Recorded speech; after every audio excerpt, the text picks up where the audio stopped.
नमस्कार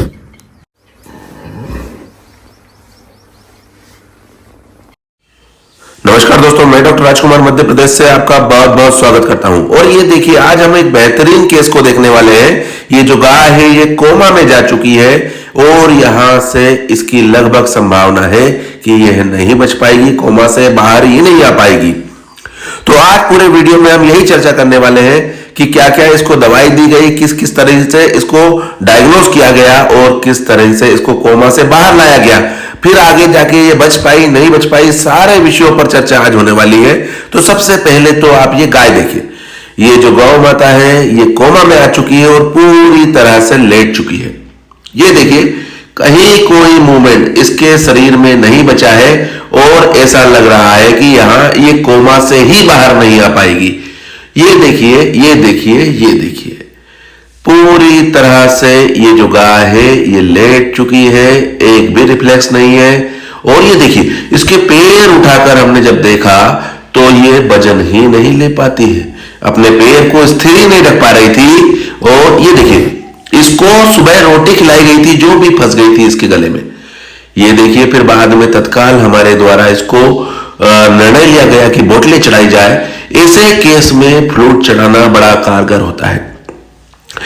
देखिए, जब भी पशु कोमा में जाता है तो बड़े बड़े 2 से 3 कारण होते हैं जिनके कारण जो पशु है वो कोमा में चला जाता है।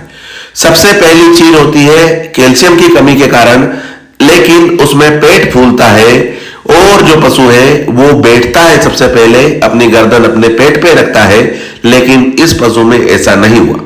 अचानक से ये पूरी तरह से लेट गया, ये ऐसे लक्षण इसने नहीं दिखाए। दूसरी चीज है, इसने सुबह से गोबर भी नहीं किया था और ये जो गाय है ये कांपती थी धीरे धीरे, लेकिन जब हम वहां गए तो टेम्परेचर इसका नहीं था, नॉर्मल टेम्परेचर था। तो हमारे द्वारा इसमें ग्लूकोज का चढ़ाने का निर्णय लिया गया। ग्लूकोज की कमी के कारण भी जो पशु है वो लेट जाता है। आप सोचिए, जब शरीर में ताकत ही नहीं होगी तो जो पशु है वो लेट ही जाएगा। ये देखिए, लगातार इसको बोतलें चढ़ाई जा रही है। हमने इसको D5 की बोतलें दी है, साथ में थोड़ा सा कैल्शियम दिया है। जब इसको 3 बोतलें चढ़ी गई तो ये देखिए, ये जो गाय है, ये जो गौ माता है, ये लेटी थी, ये बैठ गई। लेकिन अब ये देखिए, जो ये साइन दिखा रही है ये नर्वस साइन है, ये इसके दिमाग के साथ छेड़छाड़ हो चुकी है, उसके साइन है जो ये ऊपर नीचे गर्दन कर रही है। और अब इसके आप कान भी देखिए, जो पहले लटके हुए कान थे वो अब थोड़े से ऊपर उठ चुके हैं। अभी ये खतरे से बाहर की श्रेणी में नहीं आई है और ये देखिए, ये लगातार हाँफ रही है। हमने बार बार इसका गुदा द्वार भी देखने का प्रयास किया। ये देखिए, इसका गुदा द्वार भी बंद है, मतलब ये जो विषय है ये कैल्शियम वाला बहुत ज्यादा नहीं था, लेकिन प्रिकॉशन के तौर पर हमने इसमें कैल्शियम भी दिया है।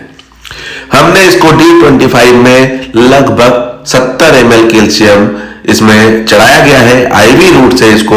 और ये जो गाय है ये धीरे धीरे बैठने लगी है। ये जो टिपिकल पोजीशन है, ये बैठ नहीं पा रही थी तो हमने पीछे से एक भूसा रखवा के बोरा रखा और रखा दिया।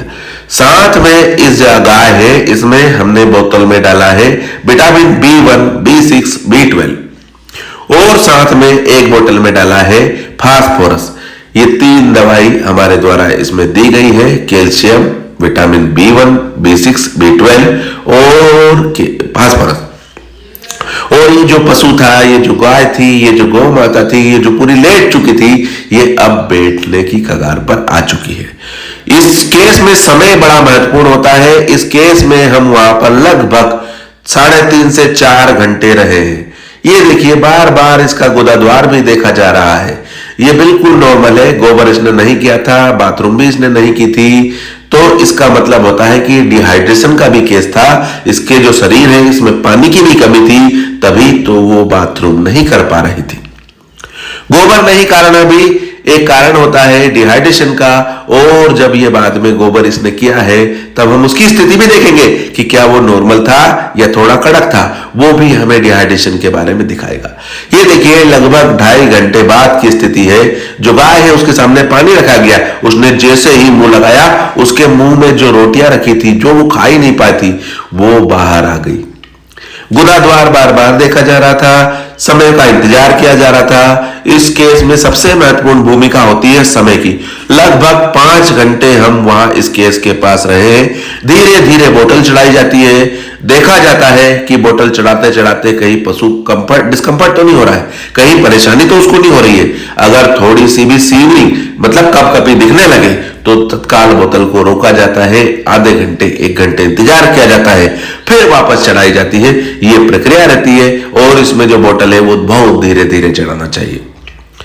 लगभग 2 से 2.5 घंटे बाद जो पशु पूरा लेटा था वो अब इस स्थिति में आ चुका है। और इसके बाद देखिए ये जो गाय है, ये जो गौ माता है, ये खड़ी हो चुकी है, लेकिन अभी चल फिर नहीं रही है। और ये देखिए यहां पर आके इसने गोबर किया और आप देखिए कि जो गोबर है वो हल्का सा कड़क है। इसका मतलब इसके शरीर में पानी की भी कमी थी, ये डिहाइड्रेशन का शिकार भी थी।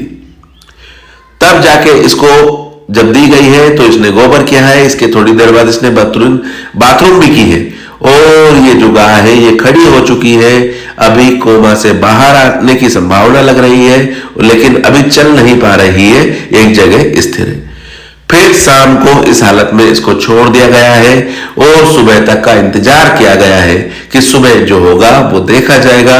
पशु को बचाना नहीं बचाना हमारे हाथ में नहीं होता है, हमारे हाथ में होता है हमारे सही दिशा में प्रयास करना।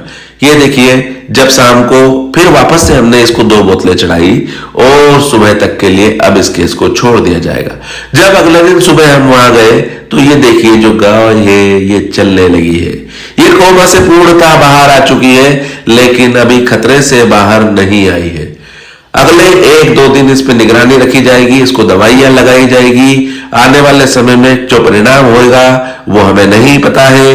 कल जो भी परिणाम होगा वो भी हम आपको दिखाने का प्रयास करेंगे। इस तरह से काम चलती है। इस तरह की जानकारी के लिए हमारे साथ बने रहिए। चैनल को सब्सक्राइब कीजिए, अपने दोस्तों के साथ शेयर कीजिए और बने रहिए हमारे साथ। बहुत बहुत धन्यवाद।